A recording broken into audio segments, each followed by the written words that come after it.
أعوذ بالله من الشيطان الرجيم بسم الله الرحمن الرحيم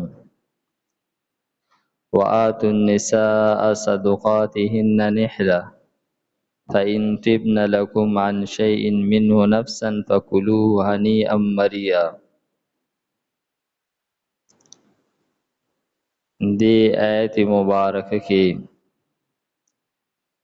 د تدبیر منزل هغه اتلس امور کې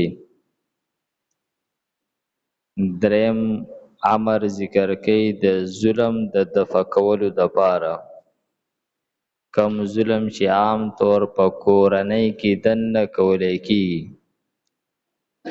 نو فرمای وآتوا النساء صدقاتهن، ورکئ زنانو ته مهرونه د دوی نحلتن په خوشحالۍ سره. حضرت ابن عباس رضی الله تعالی عنہ فرمایي چې په دې کې خاوندانو ته حکم دی چې تاسو د بیبیانو مہر دا دی بیبیانو ته ورکئ، حواله کئ. مراد دا دی چې گویا نکاح بغیر د مہر نه ده پکار، بغیر د مہر د تعین نه نکاح کیږي نه. که په یو نکاح کې نه مہر متعین نشي، نو بیا به د هغه زنانه مہر مثل په دې کس باندې واجبي. مہر مثل دې ته وایي چې د هغې د مشرې خور یا د مور چې څومره مہر و دومره مہر به هغې ته ورکولی کېږي. دا حکم وجوبي دی چې مہر ادا کول دا د نکاح د واجباتو نه دي. نو فرمایي چې تاسو دغه زنانو ته مہر ورکئ. زموږ په معاشره کې ډېر یو غلط رواج رایج دی چې د نکاح په وخت کې ډېر غټ غټ مہرونه لیکلی کېږي او بیا د ادا کولو هیڅ انتظام دی. لس تولې او شل تولې دا مہر متعین کړلی شي او بیا ادا کول نه، دا خامخا ځان له په زور هغه نقصان کتل دی. که تا زیات مہر متعین کړلو نو دغه زنانه باندې وس زکات واجب شولو. دای سره مہر شته او که نشته، دای سره که پیسې شته او که نشته، خو تا په دې باندې زکات هغه لازم کړلو. که تا ول مہر ورکړی دی او که نه دی ورکړی، خو دې باندې هر کال د دغه مہر زکات واجب دی. او موږ عام طور باندې ریوان اجتماع له څوک لاړ شي یا بل اجتماع، دا ښکته علاقو والا دوی داسې مہرونه نه وي، 20,000 او 30,000 50,000 80,000، یعنی مالدار خلک، سیټان، سرمایه‌دار خلک د 1,00,000 نه چرته زیات مہر به څوک نه مقرروي او هغه مہر په موقع باندې هغه زنانه ته ورکي. او دا زموږ په شانتي ورکول نه وي. مونږ خو زنانه ته مہر ورکوم نه، صرف دا چې کالی پتری مونږ جوړ کړي جو مونږ وایو دا په غوږ کې به ته خو دا بستایي نه، نو پای کې زنانه ته څه اختیار مختیار نه وي. یو زنانه دغه مہر په خپل څه کار نشي راوستی، نو دا محض چل ول کول دي. نو فرمایي چې تاسو دې زنانو ته دا مہر چې دی دا ادا کئ، ورکئ ورته.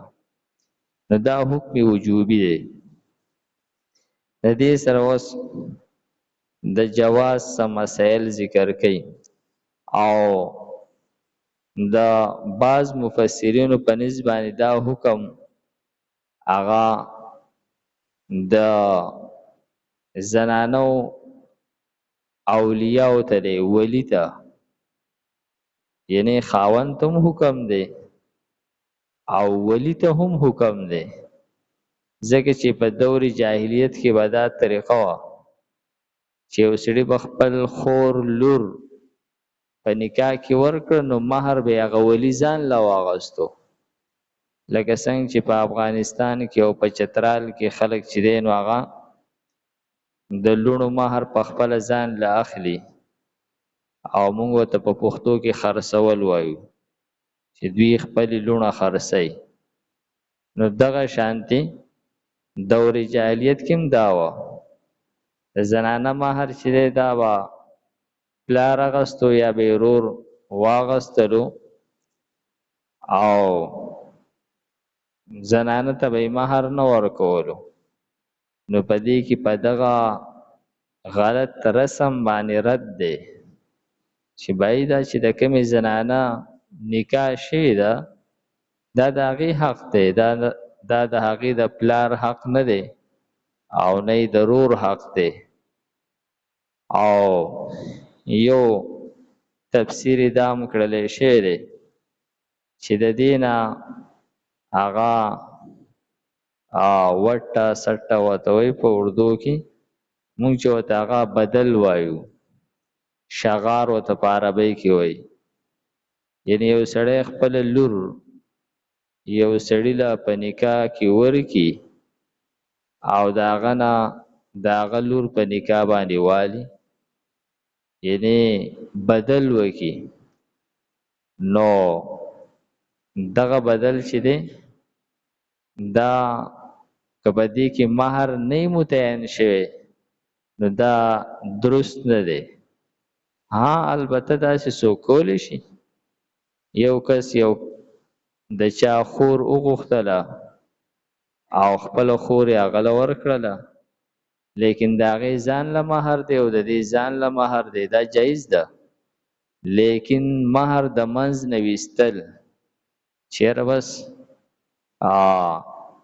د دې مهر چې دی نو هغه ته ما ته معاف که او زه به تا ته د دې مهر معاف کم، یا دا ښځه چې دا د دغې ښځې مهر شو او دغه ښځه د دې ښځې مهر شو، دا د یو بل په بدل کې رالل.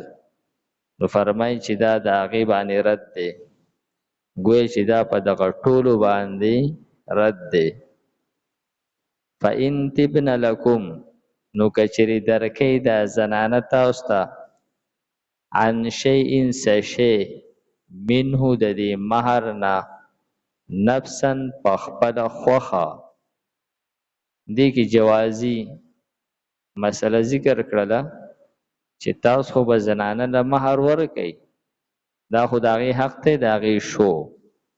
ها که اوس یو زنانه د دې مهر نه څه شی یا دا پوره مهر خاوند له ورکوي، پلار له ورکوي، رور له ورکوي، په خپله خوښه یې ورکوي، څه زبردستي پې نشته دی، نو فرمایي چې فکلوه نو دا بیا تاسو استعمالولی شئ هنیئا په مزې سره، مریئا بې نقصانه، بیا په دې کې هغه څه ګناه نشته دی، دا بیا ستاسو دپاره جایز ده.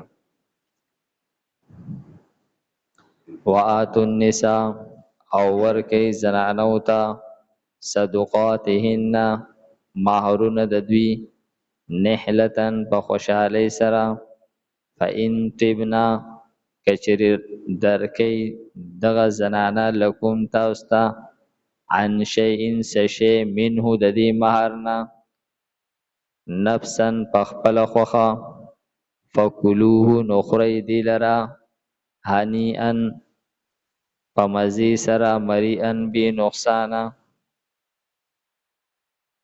الحمد لله رب العالمين والعاقبة للمتقين والصلاة والسلام على خير خلقه محمد وآله وأصحابه أجمعين. پروردگار زموږ دا ناسته په خپل دربار کې قبول کړي. پروردگار موږ ته د قرآن پاک څخه مجبوج را نصیب کړي. د مرګ نه مخکې د عمل کولو توفیق راکړي. صلی الله تعالی علی خیر خلقه محمد و آله و اصحابه اجمعین برحمتک یا ارحم الراحمین.